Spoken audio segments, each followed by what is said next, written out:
I spent over 200,000 yen on Japanese Pokemon cards. Let's see which cards were added to the stack for grading and which ones were rejected and are gonna have to be sold raw. So in these videos, we always take a look at the rejects first. Let's start off with this Ampharos here. The majority of cards that hit the reject pile are because they have some sort of damage that is most noticeable on the back. This Ampharos is actually weird because it's the opposite. The damage is actually most notable on the front. The back actually looks really clean. It's minty as can be. There's no issues. There's little to no whitening.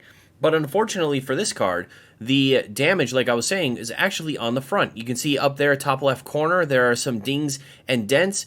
And the same thing on the bottom corner. You can kind of see that there is some damage on the bottom corner there too. Minty on the back, damage on the front, not typically seen in these videos. That is why this card is hitting the reject pile. Next up is the Secret of the Lakes Alakazam. Very similar situation to the Ampharos, just had a little bit too much damage on those front corners. Both of these Nidoking for some reason came in and have the exact same problem. They actually both have just a little lip up here in the top section. Might be kind of hard to see on camera, but this particular card in a 9, not great. Even in a 10, I probably would just be making my money back or a little bit more. Not my best purchase on these guys here. They looked really clean, so that's why I thought I would pick them up, but they both have the same sort of issue, just a little lip on the top, so not really worth sending to potentially get a 9. The rest of these cards just had a bit more whitening on the back than I would be comfortable sending to try and get a 10. So we had this Ninetales here. I'm always buying these Ninetales. Tokia is one of my favorite artists. This is one of the best Ninetales cards. I love the stones in it, obviously. I talk about it all the time. Really like that card a lot. This Arita Dragonite really looked clean in the photos. Just showed up with just enough whitening that I'm just not sure if this will get sent or not. This Gyarados actually was a super cheap purchase, but there were no back picks. So once again, I defy my own rules that I've set out for myself for buyee. I think the listing was only $5 maybe at most. It was super cheap, and the card actually looked super clean on the front at least, and then when it got in, of course, it has whitening all around the back. Make sure you're not buying any cards without seeing the back picks on buyee. Next up, I bought a lot of these mid-era evolutions. A lot of them looked really clean, but then when they showed up, they just had just a little bit too much whitening. We had 2 of the Arita Jolteons. We had this Vaporeon. I actually really like the hollow pattern on this Vaporeon because if you include like the little orbs and star with the moon, it almost looks like it's like blasting off into space, like it has a little rocket ship there, or even a little party hat almost. It's a really cool kind of configuration of the hollow pattern. This was one of the biggest disappointments of this stack. I really love this Umbreon. It's only holographic in Japanese. In English, it was actually non-holo. You can get a reverse holo version of it, but I believe the holographic version is only Japanese. Really like this a lot. I've gotten a couple 10s in the past of this card. One of my favorite Umbreon artworks. Unfortunately, again, just too much whitening for me to want to send. In a 9, I might still make a little bit of money, so I'll have to double check it just to see if I think maybe it could get a 9. But for now, it hit the reject pile because there's just too much on the edges for me to be comfortable sending to PSA. For the rest of these cards, I'm always surprised when I get cards in that are ultra modern cards that look clean in photos, but for some reason show up and they have more whitening than I expected. I don't know why, unless you're playing with the cards, I don't know why ultra modern cards would ever get whitening on them, especially higher rarity ultra modern. A lot of people know nowadays to pull them from the pack and immediately sleeve them for storage. But I guess if you're using them to play with, I could see why they would have some whitening, but these showed up with just too much damage or whitening for me to want to send, and really unfortunate too, because I love this Pokekune Charizard. Absolutely amazing. Thankfully, we did have one more of these that did show up in gradable condition, but this one, unfortunately, just isn't quite there. But look at that nice, shiny holo pattern across the front. Next up, this card is completely jacked up. It has shown up, and somehow it has been completely mangled. It's got multiple dents. It looks like somebody just like crank, crank, and then sent it for shipping or something. I don't know. These cards have come down significantly. I think the Charizard you can get under $20 now. I was paying like 50 plus like a few months ago for the Charizard. Absolutely insane. That reprint wave came in and just slammed all the singles. And I think for this one, you might be able to find it around like the 10, 12 mark. Last but not least, we have a couple hyper rares here. This one has a little bit of whitening on the back. Didn't want to send it. I have a few other ones that showed up. It's crazy to me that this card is like $10 right now. This Lugia V-Star hyper rare rainbow, literally 10 bucks, 12 bucks. And then last but not least, links, we've got a couple of Mewtwo's. We've got the gold Mewtwo V-Star and the rainbow Mewtwo V-Star. Both of these showed up from the same seller, and they both just had too much whitening on the back for me to want to send for grading. So really surprised to see that they had the whitening. This was one of those weird things where the light source for the photos was almost top down, so the top edge of the card you couldn't really see because the light was shining on the edge. And of course, all the whitening was on kind of that top edge. So I wasn't able to fully get a good view of every edge of the card, and I purchased them anyway because they were a good price, and then they showed up with whitening. So it happens, guys. You got to be real careful. Now that we got through all the rejects, let me show you guys the cards in this fat stack that are going to get sent to PSA for grading. First up, we have one of the best artworks of Typhlosion, and right after that, we've got one of the worst artworks of Typhlosion. These Secret of the Lakes artworks of the Gen 2 starters are absolutely kind of horrific in my opinion, but it's still a Typhlosion. Typhlosion is a badass Pokemon, so that's why I picked them up, and I think I got them fairly cheap. We got the Feraligatr, the derpiest looking Feraligatr out there from Secret of the Lakes, same set. And we have the Meganium, maybe the better of the three, but still super derpy, kind of CGI-esque looking artwork that just doesn't really hit for me. Next up, we have this sweet Mewtwo Level X. I believe this came in a pre-constructed deck, or there's one Mewtwo Level X that is in a deck and one that is in a set or something like that. Unlimited Mewtwo Level X came in looking super minty, and really excited to send this one off and hopefully get that 10. We also got a Feraligatr Prime. I actually sold one of these earlier in the year in a PSA 10 for between $300 and $400, I want to say, something kind of crazy. This one came in, looks super clean. I think it has a 10 chance. Let's see if we can do it again. The last time I bought this Ampharos, this is one of my favorite Ampharos card artworks. As you can see, we got that sick swirl over on the left-hand side by its tail. Absolutely amazing. The last time I bought this card, though, it was in the stack of cards that were damaged by PSA, and we all see how that turned out. So hopefully this super minty Ampharos can go to PSA and come back without any extra damage, and hopefully a PSA 10. Another Ampharos, this one, another fat swirl on the right, but this one from Team Rocket Returns, one of the best sets ever made in Pokemon, in my opinion. One of the better artworks of Ampharos. Love all of the lightning in the back. Fantastic. Another Ampharos. I kind of forgot that I went through and bought so many Ampharos. I haven't bought a whole lot of Mega EX cards in general, but this Ampharos was super clean, decent price. I love the Mega Ampharos with the giant like 80s hairdo that he got, and I love that in Japanese you have the text on the card that's actually in English, whereas in the English cards the text is in Japanese. I love that little touch that they added to these Mega cards. Next up, we got a few awesome looking Tyrannitars. This is one that I've been looking for a while. Difficult to find, I feel like, in PSA 10 condition. I haven't been able to do so myself. This one has some small issues on it, but I think it's within the parameters of getting a 10, so we're going to send it off. We're going to test our luck and see if we can get it. Back to Team Rocket Returns, we've got this amazing looking Tyranitar. I think this is Rocket Tyranitar, and then there's a Dark Tyranitar. I might have them backwards or mixed up. The one on the left might be the Rocket one. I'm not 100% sure, but both of them are really badass, come from Team Rocket Returns. One of these came in a deck, and the other one came in the set, I believe. This one, really nice looking. You got that swirl top right. Always love swirls. I'm always going to point them out. They're one of my favorite things about Pokemon cards, and that Cosmo Holo foil. Look at this foil pattern. You got that nice glitter across the front of this Tyranitar.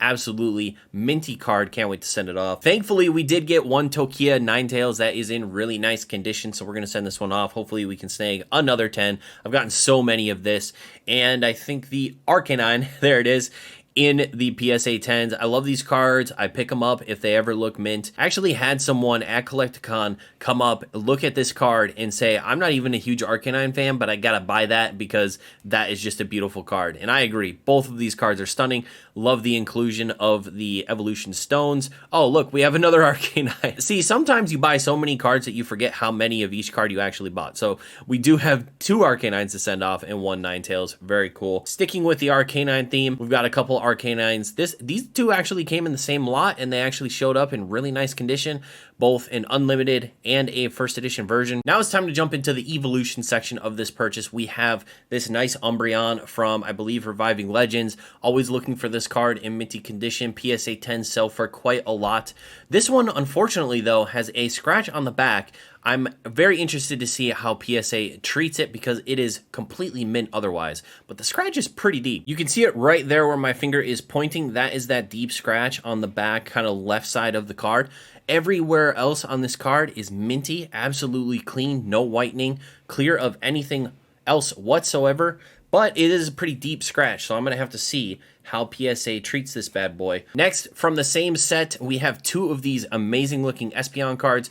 This one has this amazing swirl right here. It's just staring right at the swirl. Almost perfect pacing for a swirl in my opinion. And we have two of these, and they're actually both super minty clean. I'm expecting to get 10s on both of these. I would be very surprised if we got 9s. Next are the rest of the evolutions that we have from kind of that Gen 3, Gen 4 eras. We've got a couple of the Vaporeon, the nice watercolor artwork. We have one of the best Flareon artworks and cards in general. This thing is so beautiful. Flareon got some amazing artworks because that one is almost equally as good. Both of these Flareon artworks from this generation are just stunning. Last but not least, for the evolutions, we've got not 1, not 2, not 3, but 4 of these fantastic watercolor artworks of Jolteon from Generation 3. We have 3 first edition looks like and 1 unlimited. They all kind of have little issues here and there on the back, little pieces of whitening here and there, but I'm hoping that at least a couple of them can pull the 10 for us. Continuing with the stack, we've got this Gyarados card and Arita artwork, absolutely beautiful. Heart Gold Soul Silver and those sets from that era just have fantastic artworks, and Arita just nailed this Gyarados in my opinion. They actually reprinted it in the Classic Collection. You can get it fairly cheap now, but this version of the card in PSA 10 still goes for quite a bit, and I love this. I love the original version. I love the reprinted version. Just a fantastic artwork overall. Next up, we have a Tokia interpretation of a Gyarados artwork. This kind of reminds me of the Shining Gyarados because you have the little fisherman, you have the Gyarados coming out, but it's Tokia's artwork style, that kind of edgy anime style that I love so much. And of course, it's not a shiny Gyarados in this artwork. It is just a regular one, but what a fantastic artwork. I love this card, this full art nature of it. And I think I sold one recently for like 145, 150-ish in a PSA 10. Here's a card that I've never purchased or graded before. I actually am not even a huge fan of the artwork here. It is a CGI artwork of Dragonite. I do like the full art style of the card. It obviously came from the same era as the Gyarados, but unfortunately, the artwork on this Dragonite just doesn't really strike me. I'm not a huge fan of it, but the full art nature of it in a PSA 10, I feel like Dragonite collectors would really like this card. Here's the Pokekune Charizard that I'm very excited about grading because I believe it has a definite 10 chance, and just look at it. I buy a few of these every now and again, and every time I'm struck by the gorgeousness of the hollow pattern across the front. You get not only the glitter, but you get some stars in there as well. It's just super cute. Last of the mid-era section, before we get into the more modern stuff, we have a CP5 Mew. Another card with a really nice looking just full hollow pattern across the front. I really like just the artwork in general on this one as well. I think the last one I bought of this got a 9, so hopefully this one can grab us the 10. All right, I'm going to move a little bit quicker through these because these are all kind of modern cards. They all look super minty. I would be surprised if really any of these got 9s because of how clean they are. But of course, Umbreon is Umbreon. Got to grab some more Umbreon GXs when we can find them at a decent price. We've got a full art Snorlax and Eevee from the Tag Team era. I recently got a PSA 10 back of this card. This one showed up. Centering's really great. That's one thing with the Tag Team era. Centering can be really easy to spot whether or not it's bad. So I feel like a lot of these cards can tend to go the 9 route because the centering is so obvious. But this one looks really, really solid. So excited about that. Same with this Gengar Mimikyu full art. Centering's great. The condition overall is great. Hopefully we pull the 10. Look at this Blastoise. I think I've purchased one of these in the past that did get a PSA 10. Hopefully this one does the same. Like you saw in the reject pile, I've been picking up these Lugia V-Star Hyper Rares. They're like 10 bucks a piece right now, $10, $12. Just kind of seems a little insane to me. Lugia is a super popular Pokemon. The artwork is pretty good. People still want Rainbow Rares, and it's one of the highest rarity pulls from that particular set. So I don't know. It just, all of that equation, you put it all together, it sounds pretty good to me for 12 bucks. Next up, the exact same situation I just talked about with the Lugia is happening here with this Mewtwo V-Star as well. Rainbow Rare, Mewtwo, super popular Pokemon. V-Star comes from Pokemon Go set, which I feel like people are kind of harsh on Pokemon Go. I feel like it's a better set than people think. And it's a hyper rare. It's one of the hardest cards to pull in the set, and it's a Mewtwo. $8.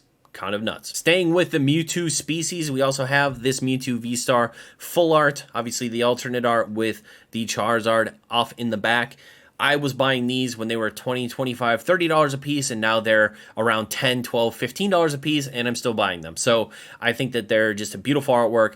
it's definitely kind of a tandem or a duo with Charizard and Mewtwo that people are going to want, I think, in the future because of just how good the setup is, how good the artwork is. I love art that tells a story, and this kind of two perspectives of the same battle kind of story that's happening here is just great, in my opinion. So really like these cards. Definitely still picking them up at the current price. All right, we got a random Japanese Classic Collection card that snuck in here. I did buy some more of the starters, mostly just the Blastoise and the base and stage 1 starters, so like Charmander, Charmeleon, Squirtle, Wartortle, but a few of the Blastoise also showed up. I think I bought them for like $20 or $25 a piece.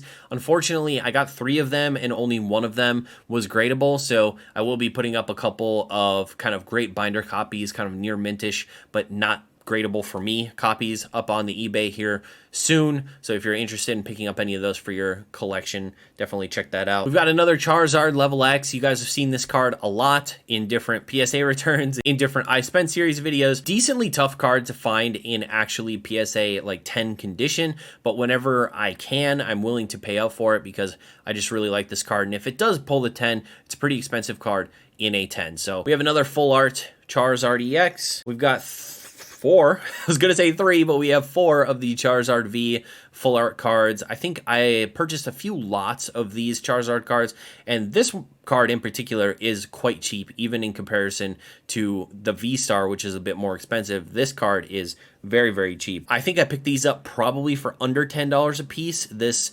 Charizard that also includes Venusaur and is a great artwork in and of itself. Next, I got some of the V-Star Charizards. Look like I got about 4 of these. We've got one of the Charizard V-Star Rainbows. For some reason, I've had mixed luck with these.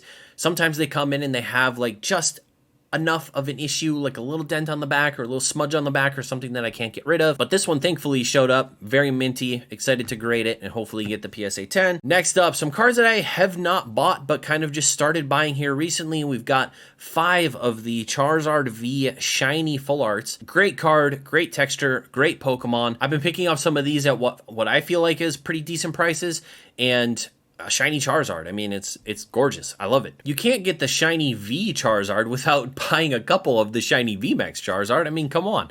This entire stack of cards, by the way, that I purchased during the 20% off coupon that buyee was having for the holidays. So I got massive discounts on all of these cards, 20%, thankfully, because a lot of these cards I may not have bought actually without the discount. This possibly being one of them. PSA 10s are around, I think, like 150, 160. And I think I was buying these for like 70, 80-ish, around there with the 20%.